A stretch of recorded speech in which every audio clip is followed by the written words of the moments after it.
herzlich willkommen zu einem neuen Video. Bei uns sind die Herbstferien jetzt vorbei und ich wollte euch in diesem Video so einen kurzen Überblick geben, weil wir einen Roadtrip nach Deutschland gemacht haben, wie die Strecke ist von unserem Standort in Norwegen nach Deutschland, welche Route wir gefahren sind, so kurz was dazu zu erzählen. Und dann habe ich natürlich die Chance genutzt, in Deutschland einen Buchladen besucht und habe allerhand mitgebracht. Das sind jetzt nur 3 von den Büchern, aber es sind noch einige mehr, die ich mir besorgt habe, um den Herbst und Winter deutsch lesend hier zu verbringen. Und die wollte ich euch dann im Anschluss auch noch vorstellen. Also bleibt dran und ja, dann legen wir los mit unserer Route. Ich blende euch hier immer mal ein paar Bilder ein und auch ein paar Karten, damit ihr ungefähr so einen Überblick kriegt, wie wir gefahren sind. Also wir befinden uns jetzt hier im Südwesten von Norwegen in Stavanger, viertgrößte Stadt Norwegens. Wir sind bisher noch nie mit dem Auto von Deutschland hierher oder zurückgefahren, sondern wir sind bis jetzt immer geflogen. Das ist auch super praktisch für uns, weil der Flughafen 20 Minuten entfernt ist. Allerdings, man fliegt auch nur eine Stunde bis Frankfurt. Aber man kriegt natürlich kein Gefühl für die Entfernung hier. Und deswegen haben wir gesagt, okay, wir werden es jetzt mal mit dem Auto machen, haben die Herbstferien dafür genutzt. Und unsere erste Strecke war, dass wir von hier nach Kristiansand gefahren sind. Also ich blende es euch hier gleich auf der Karte ein. Haben dann in Kristiansand übernachtet, um am nächsten Morgen von Kristiansand aus die Schnellfähre zu nehmen nach Dänemark, nach Hirtshals. Man muss dazu sagen, die Strecke Stavanger-Kristiansand sieht auf der Karte relativ klein aus. Ich meine, es sind so ungefähr 220 Kilometer. Faktisch ist es aber so, dass man 3 bis 4 Stunden fährt, weil diese Strecke keine richtige Autobahn ist. Es ist meistens Tempo 80. Lässt sich so ein bisschen damit vergleichen, wenn man in der Schweiz fährt. Also es ist dann sehr kurvig, man wechselt die Täler, man hat zum Ende hin relativ viele Tunnel. Also man braucht deutlich mehr Zeit, als man das jetzt von den deutschen Maßstäben her rechnet. Also 200 Kilometer, irgendwie 2 Stunden. Nee, das funktioniert hier so nicht in Norwegen. Und ja, und viele wissen das ja auch, dass gerade die Geschwindigkeitsüberschreitung hier in Norwegen sehr, sehr teuer ist. Also da will man jetzt auch nicht einfach losfahren und schneller fahren als vorgegeben. Das heißt, man muss sich daran halten und faktisch kann man einfach auf dieser Strecke auch nicht viel schneller fahren. Bei der Fähre sei dazu gesagt, diese Schnellfähre, die fährt nur, ich meine, von April bis Oktober. Die fährt dann 2 Stunden 25 von Kristiansand nach Hirtshals. Es gibt dann noch 2 Fähren, die fahren ungefähr 1 Stunde länger, die fahren auch ganzjährig. Wir hätten sogar theoretisch die Möglichkeit, von Stavanger direkt mit der Fähre nach Hirtshals zu fahren. Die fährt dann aber tatsächlich die ganze Nacht über, ist also eine deutlich weitere Strecke. Da wir jetzt alle nicht so wahnsinnig seetauglich sind und wir jetzt auch überhaupt nicht wussten, wie das für uns ist auf so einer Fähre, haben wir uns jetzt erstmal für diese Schnellfähre entschieden. Es ist auch so, die fährt morgens um 9 Uhr ab in Kristiansand und man muss 1 Stunde vorher auf jeden Fall spätestens da sein. Das heißt, man muss um 8 Uhr am Hafen sein, um dann aufs Schiff zu gelangen. Und wenn wir jetzt von hier mit diesem Stundenkontingent gefahren wären, hätten wir nachts um 3 losgemusst. Das wäre alles irgendwie zu stressig gewesen, auch vor dem Hintergrund, dass man ja danach wieder fahren muss. Also haben wir uns entschieden, wir fahren von hier nach Kristiansand, übernachten da eine Nacht und gehen dann am nächsten Morgen halbwegs ausgeruht auf die Fähre. Hat leider nicht so gut geklappt bei uns, weil das Hotel, wo wir waren, es war so semi. Also wir hatten sehr, sehr weiche Betten und leider auch irgendwie einen Club oder eine Disco nebendran, wo dann bis nachts um 2 Uhr Bässe und alles deutlich zu hören war. Das Hotel, dem war das wohl auch bekannt, das Problem, weil die sagten, ja, müssen Sie bis 2 Uhr warten, dann wird es ruhiger oder Sie kriegen hier Ohrstöpsel. Wäre nett gewesen, wenn wir das vorher gewusst hätten, aber gut, es gehört ja auch zu so einem Roadtrip dazu, dass dann eben Sachen vorkommen und die dann eben irgendwie nicht so geplant sind oder eben nicht so gut funktionieren. Lange Rede, kurzer Sinn, wir sind dann um 8 Uhr am Hafen gewesen bei einem fantastischen Sonnenaufgang und sind auf diese Schnellfähre gefahren. Das war alles sehr, sehr easy. Wir hatten eben die Tickets, sind dann da drauf. Diese Schnellfähre hat für uns jetzt ungefähr 220 € gekostet. Das liegt aber an mehreren Sachen. Also wir waren 4 Personen und ein Auto, normaler Pkw ohne Dachbox oder irgendwas. Und wir haben einen Tag vorher gebucht. Also wir waren jetzt natürlich sehr spontan, was es dann immer teurer macht. Ich glaube, wenn man da ein paar Monate vorher bucht und ein bisschen guckt, kann man da deutlich günstigere Angebote haben. Also wir sind dann auf die Fähre drauf. Die Fähren, das kann ich schon mal vorwegnehmen, sind grundsätzlich alle hier super gut. Also ich habe jetzt keine Fährenerfahrung im klassischen Sinne, außer der kleinen Fähre von Bensersiel nach Langeoog, ja, die wir jahrelang benutzt haben, aber ist natürlich nicht vergleichbar. Also diese Fähren haben überall gute Sitzmöglichkeiten, Starbucks, es gibt so einen kleinen Laden, wo man zollfrei einkaufen kann, vor allem eben Kosmetik, Alkohol und Süßigkeiten. Es gibt einen kleinen Bereich für Kinder zum Spielen. Auf der Fähre gibt es dann auch noch die Möglichkeit mit Aufpreis, ich weiß jetzt gar nicht, wie viel das ist, ich glaube so 40 € pro Person, in so eine Art VIP-Bereich zu gehen. Das heißt, man bezahlt dann da diesen Aufpreis, hat aber die ganze Zeit Essen und Trinken frei. Man hat so wirklich wie so Clubsessel und freies WLAN. Das ist natürlich auch sehr angenehm, aber auch auf der anderen Seite des Schiffs, also auf den freien Plätzen, sage ich jetzt mal, ist es super komfortabel und alles gut gemacht. Ja. Also diese Überfahrt war tatsächlich sehr angenehm. Das hätten wir gar nicht so gedacht. Ich hatte noch extra so Armbänder gekauft, die es hier gibt, die so einen Akupressurpunkt ansprechen im Handgelenk, was gegen Seekrankheit helfen soll. Die haben wir zum Glück nicht gebraucht. Aber ja, also diese Überfahrt hat dann ungefähr 2,5 Stunden gedauert. Dann sind wir in Hirtshals vom Schiff runter und konnten direkt die Autobahn fahren. Und unser Ziel war eben Norddeutschland, zunächst Hamburg und dann nochmal Bremen. Und dann sind wir von Hirtshals irgendwie so 5,5 Stunden noch bis Hamburg gefahren. Das lässt sich wirklich gut machen und ist eine sehr schöne Strecke. Die Autobahn auch in Dänemark ist nicht so sehr überfüllt. Man kann gut fahren, zweispurig. Und am Schluss gab es, glaube ich, noch mal irgendwo eine Baustelle. Aber das war jetzt um die Zeit auch überhaupt gar kein Problem. Ja, und dann waren wir eben in Hamburg und in Bremen gewesen. Und dann hatten wir die Überlegung gehabt, fahren wir jetzt mit dieser Schnellfähre wieder so zurück, wie wir gekommen sind. Es war dann dieser heftige Sturm angesagt und dann haben wir uns überlegt, ob so ein heftiger Sturm genau das Richtige für uns auf der Fähre ist, weil die hatten Windböen bis Windstärke 7 angesagt in Dänemark. Und dann haben wir gedacht, nee, wir machen tatsächlich eine richtige Rundreise und nutzen das jetzt mal, um den Weg zurückzufahren, quasi mehr oder weniger ohne Fähre über Schweden. Und das war auch eine wirklich tolle Fahrt, also es ist schon sehr weit zu fahren. Wir haben dafür 2 Tage gebraucht und sind an diesen 2 Tagen auch jeweils 10 Stunden gefahren, haben eine Übernachtung in Göteborg gemacht. Das hat auch sehr gut geklappt. Und wir waren auch sehr erstaunt über Göteborg. Also wir waren da jetzt alle noch nicht gewesen und wir waren in so einem Hotel, das ein bisschen nicht direkt in der Innenstadt lag, aber eben in so einem Viertel, was gerade gebaut wird und wo ganz viel neue, moderne Bürogebäude sind und wirklich viele Firmen ansässig sind, AstraZeneca, viele aus dem medizinischen Bereich. Also das fand ich schon recht beeindruckend, was da so hochgezogen wird. Auch an Architektur war es toll. Ja. Von Hamburg sind wir dann über Dänemark an Kopenhagen vorbei. Dazu ist zu sagen, wir waren da so gegen 4, kurz nach 4. Und da war Kopenhagen, die Umgehungsautobahn, schon extrem voll. Also da haben wir schon relativ lange gebraucht. Also wenn man da dran vorbeifährt, sollte man, glaube ich, zu einer Zeit fahren, wo nicht unbedingt Feierabendverkehr ist. Und sind dann eben bis Göteborg gefahren, haben da übernachtet und sind dann von Göteborg zurückgefahren bis Stavanger. Dazwischen gab es noch mal 2 so kleine Fährverbindungen, wo man ungefähr so immer 20 Minuten mit der Fähre gefahren ist.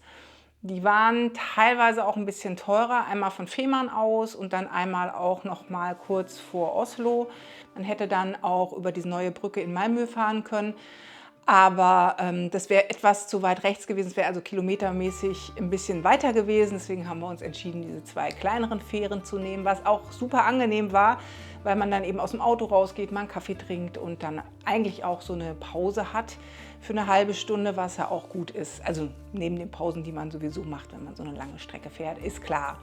Ja, und dann waren wir abends, also wir sind morgens um 8 losgefahren und waren dann irgendwie abends um 8, halb 9 wieder hier. Und also mit der Übernachtung dann dazwischen. Und natürlich ist es ein totaler Trip. Ich weiß auch nicht, ob ich den mit kleinen Kindern machen würde, das sicher nicht, oder mit einem Hund, weil wir sind jetzt schon gewöhnt, relativ lange Strecken zu fahren. Wir wechseln uns ab. Die Kinder hören hinten drin ihren Kram. Wir haben auch die Möglichkeit, relativ komfortabel im Auto zu sitzen. Aber es ist ein Trip. Aber ich muss sagen, es war schon schön, mal zu erleben, wie weit wir tatsächlich entfernt sind. Faktisch, also nicht mit dem Flieger, sondern eben zu erleben, diese Entfernung. Und dann eben auch durch Schweden zu fahren, da sehr schöne Blicke auch zu haben, obwohl man jetzt nur sich auf der Autobahn befindet, weil wir da alle noch nicht waren in Schweden. Ja, und dann eben, wenn man dieses letzte Stück durch Norwegen fährt, muss man sagen, es ist zwar langsam, aber man hat permanent diese Kalenderblätter, sage ich jetzt mal, also Bilder und Aussichten, die unwirklich schön sind, in die Fjorde, in diese jetzt auch gerade der Herbstwald, wunderschöne Farben. Also ich kann es auf jeden Fall empfehlen, auch wenn es ein echter Trip ist, war es aber eine sehr, sehr schöne Reise. Ja, und dann haben wir natürlich, wo wir in Bremen waren, die Chance genutzt und sind in den Thalia gegangen, weil wir alle gerne ein paar deutsche Bücher haben wollten. Dazu muss man sagen, hatte ich auch schon in einem anderen Video und im Podcast erwähnt, dass wir ja hier nicht so gut die Möglichkeit haben, über Amazon oder irgendeinen anderen Anbieter uns die Bücher nach Norwegen schicken zu lassen, weil das meistens mit einem relativ hohen Porto verbunden ist und teilweise, ich glaube, auf Bücher ist kein Zoll, aber das ist so ein bisschen undurchsichtig, man weiß es nicht, also kommen immer ordentlich Kosten drauf. Und jetzt, da wir auch mit dem Auto da waren und nicht auf das Gepäck so achten mussten, haben wir natürlich die Gunst der Stunde genutzt und haben ziemlich viele Bücher für uns besorgt.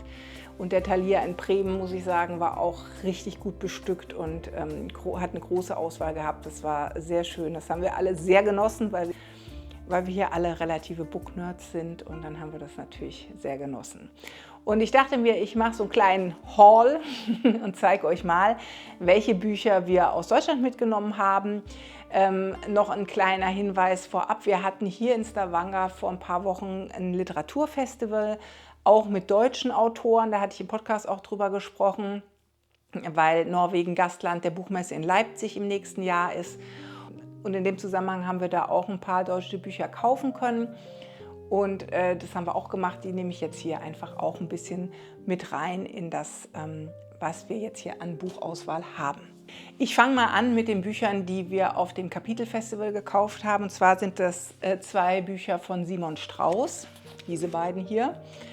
Simon Strauß arbeitet für die FAZ und ist ursprünglich studierter Historiker. Und er hat, also dieses Buch weiß ich, dass das relativ oft besprochen wurde, 7 Nächte.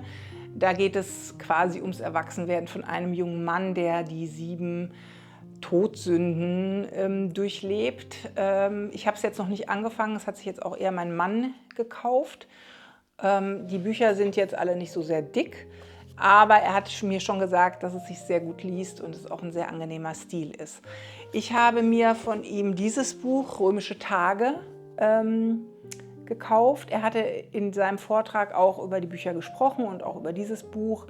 Ich habe hier auch schon reingelesen, es ist auch wieder ein relativ dünnes Büchlein.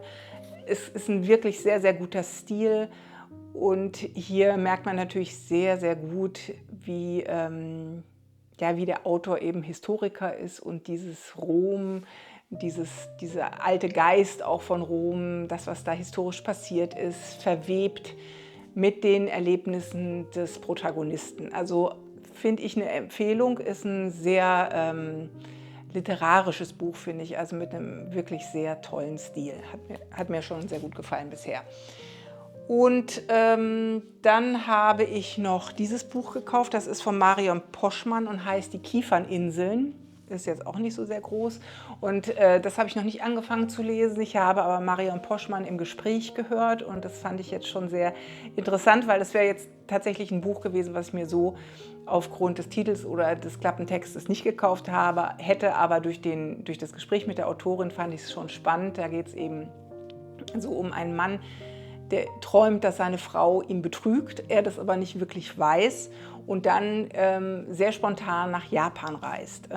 Es ist so ein bisschen ein skurriler Roman, es ist auch ein bisschen man weiß nicht so genau, sind es Traumsequenzen, ist es Realität? Es geht um diese Haikus, das sind so bestimmte Versformen im Japanischen.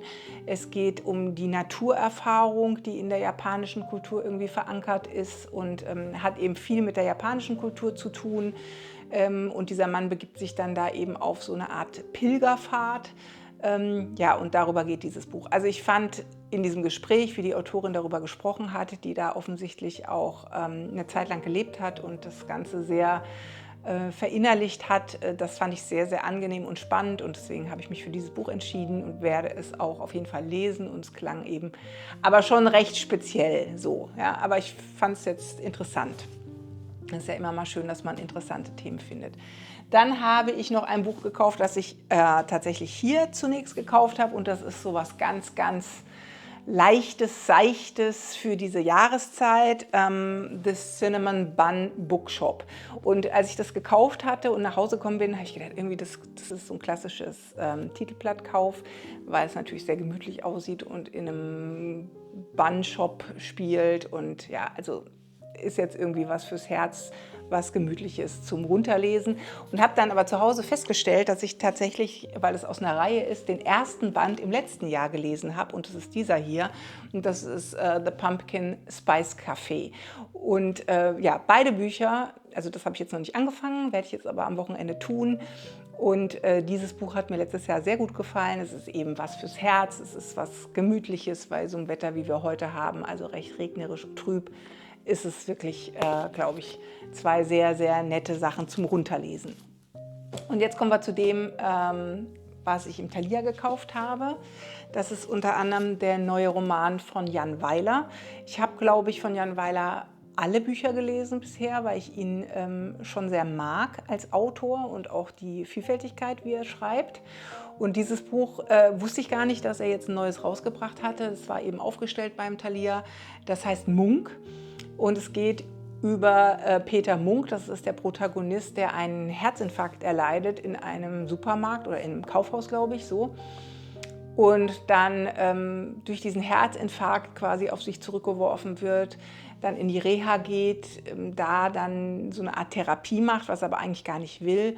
Und in dieser Therapie geht es darum, dass er im Prinzip sich mal angucken soll, wer sind denn die wichtigsten Menschen in seinem Leben gewesen. Er geht dann auf die Frauen, mit denen er zusammen war, ein und versucht mal so nachzuvollziehen, das ist die Aufgabe des Therapeuten, die ihm gestellt wurde, welche Lehren diese Beziehungen ihm für sein Leben mitgegeben haben. Und es ist im Prinzip so ein Entwicklungsroman. Und ich habe ihn jetzt schon so, die ersten 100 Seiten habe ich gelesen. Liest sich hervorragend, hat auch zwischenzeitlich so ein bisschen so einen ganz dezenten Humor drin. Wer so in den 70er, 80er Jahren groß geworden ist, wird da auch so ein paar Sachen auch erkennen, weil eben der Protagonist auch so Mitte 50 ist. Und ja, es ist ein sehr, sehr schönes Buch. Also ich mag es schon total. Es ist eben diese Entwicklung, wenn das Leben im Prinzip so einen Cut kriegt und zu sagen, okay, wohin will ich denn jetzt mit der zweiten Hälfte meines Lebens hinsteuern? Wie war denn eigentlich die erste Hälfte und will ich das so weitermachen? Also das ist auf jeden Fall eine Empfehlung, Munk von Jan Weiler. Ich verlinke euch alle Bücher natürlich wieder unten. Dann habe ich dieses Buch mitgenommen. Sörensen macht Urlaub. Ich bin großer Bjarne Mädel-Fan und habe natürlich die Sörensen-Verfilmungen alle gesehen bisher, die ich auch fantastisch finde. Sehr, sehr gut von ihm gespielt. Das ganze Setting mag ich sehr. Und das ist jetzt, glaube ich, der dritte Fall, meine ich zumindest. Und dann dachte ich, ja super, den nehme ich mir jetzt mit und lese ihn hier und gucke mir dann, wenn es irgendwann verfilmt ist, auch die Verfilmung an. Also Sörensen. Ja, also Sörensen ist ein Krimi, wenn man das jetzt nicht weiß. Dann habe ich hier ein Buch von Matthias Dehn, Der Retter. Das ist sogar noch in Folie, habe ich noch nicht angefangen. Ist auch ein Krimi. Und dazu muss ich sagen, habe ich gesehen, ich habe beide Krimis von Matthias Dehn rezensiert auf dem Blog. Ich mache da auch mal einen Link zu drunter. Das ist auch so ein holländischer Kommissar, der aber in Deutschland ermittelt. Es ist immer in diesem bisschen Spannungsverhältnis Holland, Deutschland, Norddeutschland, so in dieser Region spielt es. Der Kommissar heißt Lieve Cupido und ist ein, finde ich, sehr, sehr interessanter und nicht klischeebehafteter Kommissar. Und diesmal geht es um einen Toten vor der Küste in Northumberland. Ja, also wie gesagt, ich habe ihn noch nicht gelesen. Da ich aber die ersten 2 Krimis über diesen Kommissar von diesem Autor gelesen habe und die beide sehr mochte, war es eigentlich ein Blindkauf. Und ja, also ich denke, dass der 3. genauso gut sein wird wie die ersten 2. Hoffe ich zumindest. Und das letzte Buch, was ich gekauft habe, ist ein Buch, was ich schon relativ lange auf meiner Liste habe. Ich hatte es dann irgendwann vergessen und jetzt gibt es eben als Taschenbuch, was ich dann auch immer zu schätzen weiß. Und das heißt, nachts ist es leise in Teheran. Das ist das. Und es geht in diesem Buch um 4 Familienmitglieder einer Familie in Teheran. Beginnt 1979 bis in die Jetztzeit rein. Es ist eben so eine Familiengeschichte, aber eben auch in diesem politischen Kontext.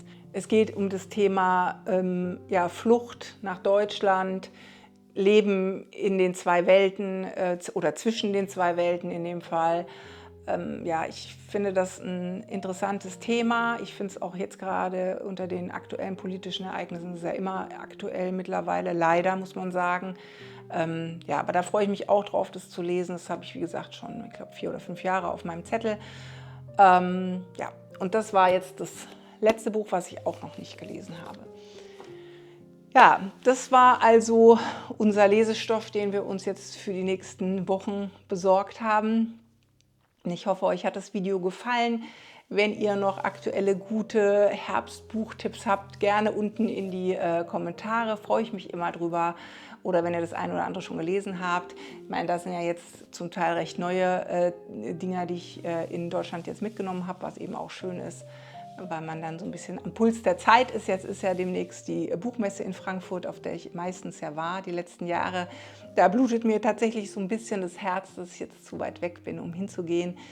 Ja, aber das ist schon immer schön, in diesen Neuheiten zu stöbern. Und ach so, und dann kann ich vielleicht noch dazu sagen, dass ich im Moment 2 Rezensionsexemplare höre als Hörbücher. Das eine ist der neue Roman von Matt Haig und das neue Buch von Harpe Kerkeling. Und ich kann schon mal so viel verraten, die Rezensionen erscheinen dann auch auf dem Blog Seitenwandler von mir, aber es sind 2 sehr, sehr gute Bücher, auch auf jeden Fall. Und wer die Bücher von Harpe Kerkeling noch nicht kennt, also ich bin da mal weg, also ich kann mir gar nicht vorstellen, dass es jemanden gibt, der sie nicht kennt, aber ich bin da mal weg ist eins meiner allerliebsten Bücher und ich muss auch sagen, ich bin schon seit Jahrzehnten sowieso großer Harpe-Fan, aber die Bücher zu hören, von ihm selbst eingelesen, ist wirklich ein Fest und macht einfach was mit einem, weil er dieses große Talent hat, einerseits sehr, sehr gut zu schreiben und andererseits es eben auch noch hervorragend einzulesen und eben ein sehr sympathischer und offener und, ja, wie soll ich sagen, reflektierter Mensch ist. Also würde ich mir wünschen, dass es mehr von denen gibt in unserer Gesellschaft, aber gut. Dadurch, dass es ja viele Menschen lesen, seine Bücher, ist ja die Hoffnung auf jeden Fall da. Ich hoffe, es hat euch gefallen. Wenn ihr noch irgendwelche Tipps oder Fragen habt, schreibt es gerne unten in die Kommentierungen. Ich wünsche euch eine schöne Woche, bleibt gesund und wir sehen uns, wenn ihr mögt, im nächsten Video wieder.